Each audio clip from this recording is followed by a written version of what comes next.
Book 11 of 2920, The Last Year of the First Era, Sun's Dusk, by Karlovac Townway. Second of Sun's Dusk, 2920, Teleroon, Morrowind.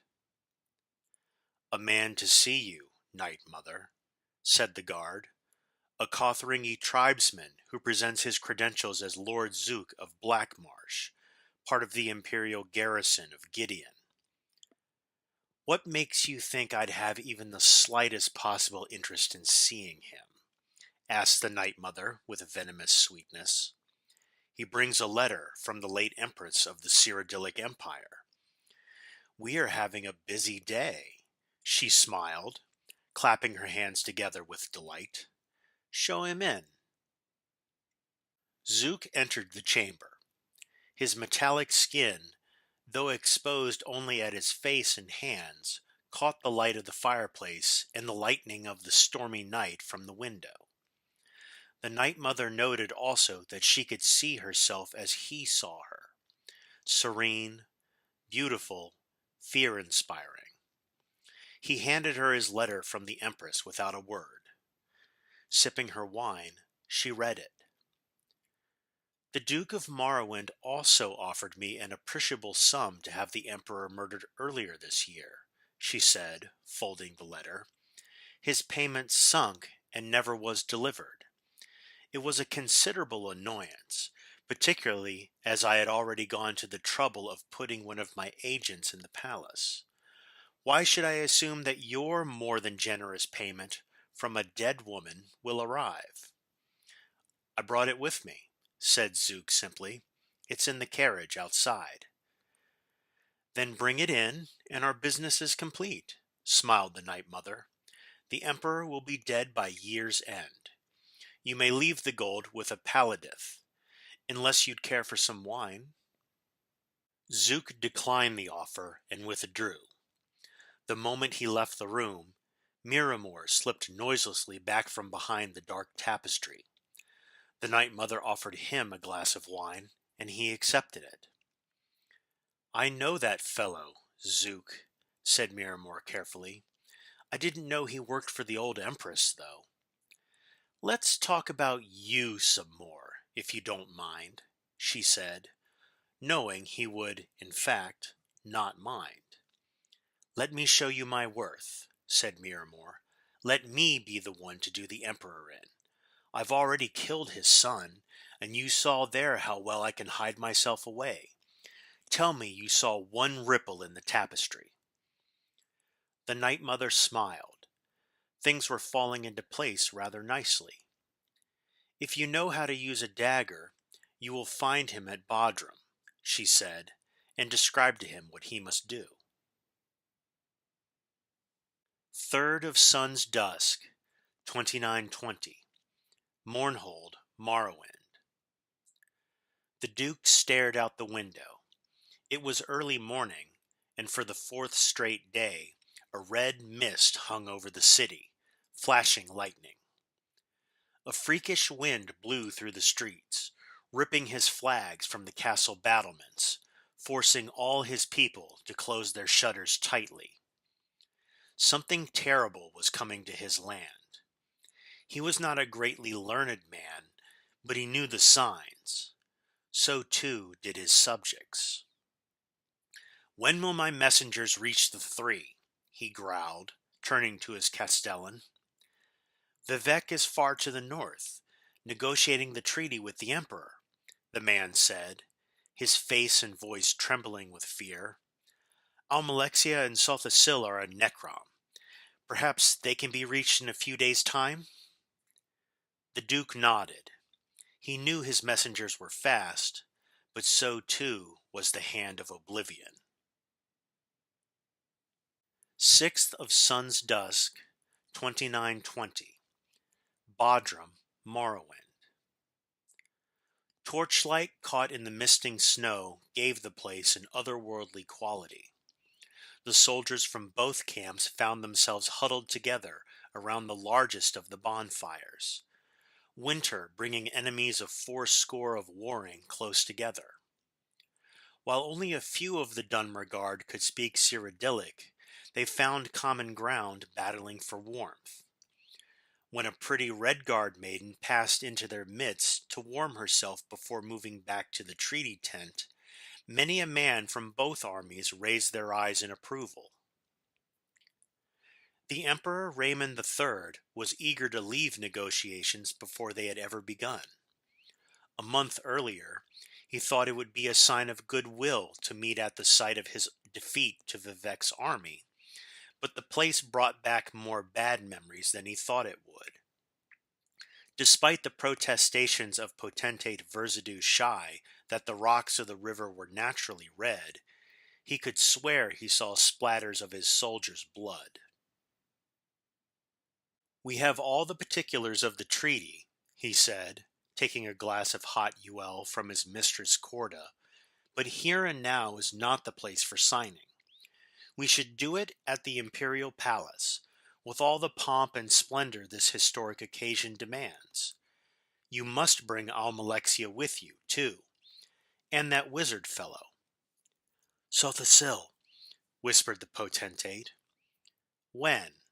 asked Vivek with infinite patience. "In exactly a month's time," said the Emperor, smiling munificently and clambering awkwardly to his feet. "We will hold a grand ball to commemorate. Now I must take a walk. My legs are all cramped up with the weather. Corda, my dear, will you walk with me?" "Of course, Your Imperial Majesty," she said, helping him toward the tent's entrance. "Would you like me to come with you as well, Your Imperial Majesty?" asked Verzadu Shai. "Or I?" asked King Drozel of Senchal, a newly appointed advisor to the court. "That won't be necessary. I won't be gone a minute," said Raymond.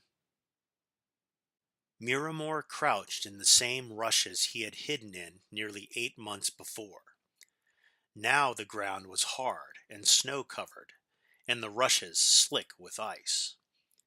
Every slight movement he made issued forth a crunch.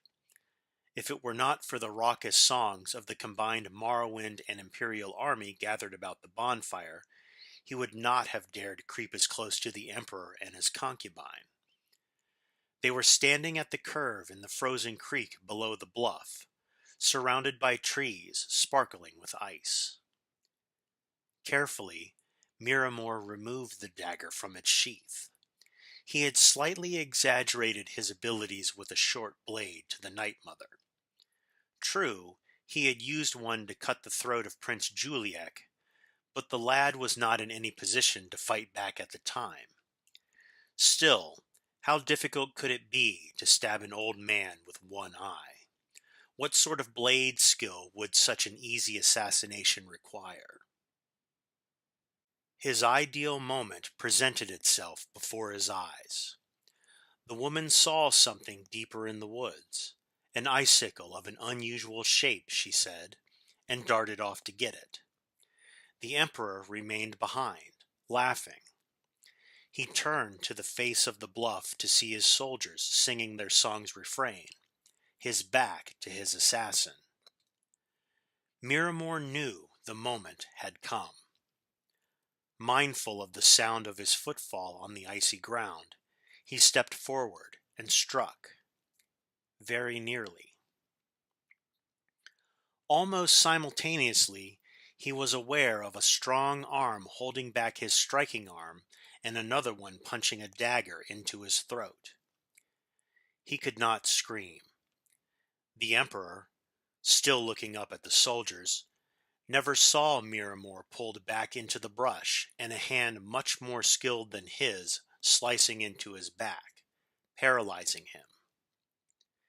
His blood pooling out and already crystallizing on the frozen ground, Miramor watched, dying, as the Emperor and his courtesan returned to join the camp up on the bluff. 12th of Sun's Dusk, 2920. Mournhold, Morrowind.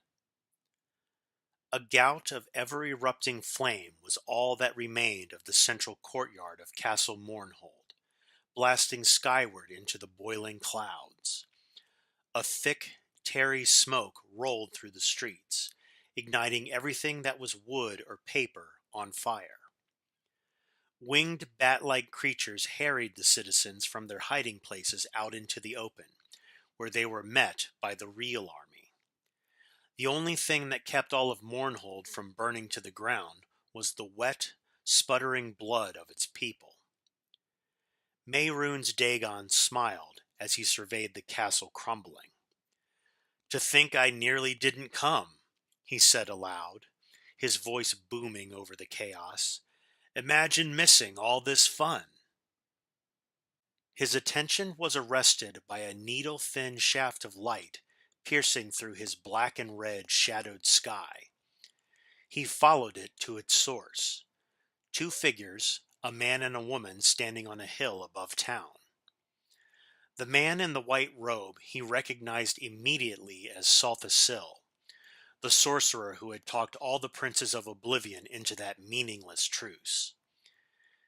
"If you've come for the Duke of Mournhold, he isn't here," laughed Mehrunes Dagon, "but you might find pieces of him the next time it rains."